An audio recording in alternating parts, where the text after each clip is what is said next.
Jika Yesus benar-benar Raja Damai, mengapa kehadirannya justru diiringi dengan tragedi pembunuhan besar-besaran? Shalom Bapak Ibu Saudara yang diberkati oleh Tuhan, senang sekali berjumpa dalam video renungan hari ini. Kiranya Tuhan senantiasa memberikan kepada kita kesehatan, kekuatan, perlindungan, mencurahkan berkat, serta memberikan keberhasilan di dalam setiap hal yang kita kerjakan. Hari ini kita akan mendengarkan renungan harian. Mari kita berdoa. Bapa yang bertahta dalam kerajaan surga, Allah yang kami kenal di dalam nama Tuhan kami, Yesus Kristus. Terima kasih untuk hari ini. Terima kasih untuk penyertaan dan anugerah-Mu. Saat ini ya Tuhan, kami akan duduk diam memberikan waktu kami mendengarkan renungan firman Tuhan. Kiranya Allah Roh Kudus mencerahkan hati dan pikiran kami, membuat kami mengerti, memahami apa yang kami baca, apa yang kami dengarkan. Kami ingin iman kami terus bertumbuh dan kami ingin mendedikasikan hidup kami sepenuhnya kepada Tuhan. Allah Roh Kudus, kiranya Engkau terus menyertai kehidupan ini. Di dalam nama Tuhan Yesus kami berdoa. Amin. Saudaraku yang terkasih, judul renungan hari ini adalah Raja Damai dan Tangisan Betlehem. Teks renungan diambil di dalam Injil Matius pasal 2 ayat 16 sampai 18. Demikianlah firman Tuhan. Maka Herodes ketika ia tahu bahwa ia telah diperdayakan oleh orang-orang Majus itu, sangat marah. Lalu ia menyuruh membunuh semua anak di Betlehem dan sekitarnya, yaitu yang berumur 2 tahun ke bawah, sesuai dengan waktu yang dapat diketahuinya dari orang-orang Majus itu. Saudaraku yang terkasih, ketika malaikat menyampaikan berita kelahiran Yesus, mereka memaklumkan kabar yang indah. Dalam Lukas 2 ayat 14 dicatat, damai sejahtera di bumi bagi manusia yang berkenan kepadanya. Jadi Yesus disebut sebagai Raja Damai. Namun ironisnya, beberapa saat setelah kelahirannya, Betlehem justru dipenuhi dengan tangisan yang pilu. Bayi-bayi dibantai oleh Herodes karena ketakutannya kehilangan tahta. Saudara, di sini muncul sebuah pertanyaan yang wajar bahkan tajam. Jika Yesus benar-benar Raja Damai, mengapa kehadirannya justru diiringi dengan tragedi pembunuhan besar-besaran? Inilah yang akan kita renungkan hari ini, bukan hanya sebagai jawaban apologetika, tetapi juga menguatkan iman kita. Dan saudaraku, bagaimana kita memahami Yesus sebagai Raja Damai di tengah realitas tragedi pembunuhan bayi di Betlehem? Yang pertama, Alkitab sangat jelas menyatakan bahwa Yesus membawa damai, tetapi dunia menolaknya. Saudara, damai yang Yesus bawa bukan damai versi politik atau duniawi. Dunia menginginkan damai yang berarti tidak ada peperangan, sakit penyakit, tidak ada konflik. Tetapi Yesus berkata di dalam Yohanes 14 ayat 27 demikian, damai sejahtera yang kuberikan tidak seperti yang diberikan dunia kepadamu. Jadi tragedi Betlehem justru menunjukkan betapa rusaknya hati manusia. Herodes bukan simbol damai, melainkan simbol kuasa dunia yang takut kehilangan posisinya. Kekerasan yang ia lakukan adalah reaksi terhadap hadirnya raja yang sejati. Jadi, tragedi itu bukan berasal dari Yesus, melainkan akibat penolakan manusia terhadap damai yang datang dari Allah. Kedua, tragedi itu menunjukkan dunia membenci terang. Apa yang terjadi di Betlehem bukan sekedar politik lokal, melainkan bagian dari peperangan rohani yang besar. Dalam Wahyu 12 ayat 4 disebutkan, dan ekornya menyeret sepertiga dari bintang-bintang di langit dan melemparkannya ke atas bumi. Dan naga itu berdiri di hadapan perempuan yang hendak melahirkan itu untuk menelan anaknya segera sesudah perempuan itu melahirkannya. Saudara, Wahyu 12 ayat 4 menggambarkan naga yang berusaha menelan bayi yang lahir dari perempuan. Itu gambaran jelas bahwa sejak awal kedatangan Kristus langsung dilawan oleh kuasa kegelapan.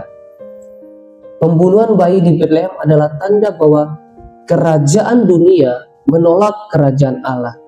Namun, kuasa dosa tidak bisa menghentikan rencana Allah. Mesias tetap hidup, tetap berjalan menuju salib, dan tetap menang.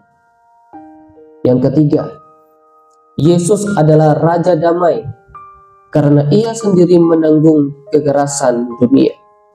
Saudaraku yang terkasih, sejak bayi, Yesus sudah diincar untuk dibunuh. Dan pada akhirnya ia benar-benar mati dalam keadaan manusia di kayu salib. Tetapi melalui salib itulah damai sejati dinyatakan. Dalam Kolose 1 ayat 20 disebutkan, oleh dialah Allah memperdamaikan segala sesuatu dengan dirinya, baik yang di bumi maupun yang di sorga, sesudah ia mengadakan pendamaian oleh darah salib Kristus. Saudaraku, damai yang Yesus bawa bukan damai yang murah. Ia bukan sekedar menghapus konflik dari luar, melainkan menanggung kekerasan dan kebencian dunia di tubuhnya sendiri. Maka, tragedi pembunuhan bayi di Betlehem justru menjadi bayangan awal dari penderitaan yang Yesus tanggung demi mendamaikan manusia dengan Allah. 4. Damai Kristus bersifat eskatologis, sempurna di akhir zaman. Saudaraku yang terkasih, kelahiran Yesus membuka jalan damai, tapi kepenuhannya belum tergenapi. Dunia masih penuh dengan air mata, tangis, dan tragedi. Tetapi di dalam Roma 8 ayat 22-23 mengatakan seluruh ciptaan merintih menantikan pembebasan penuh.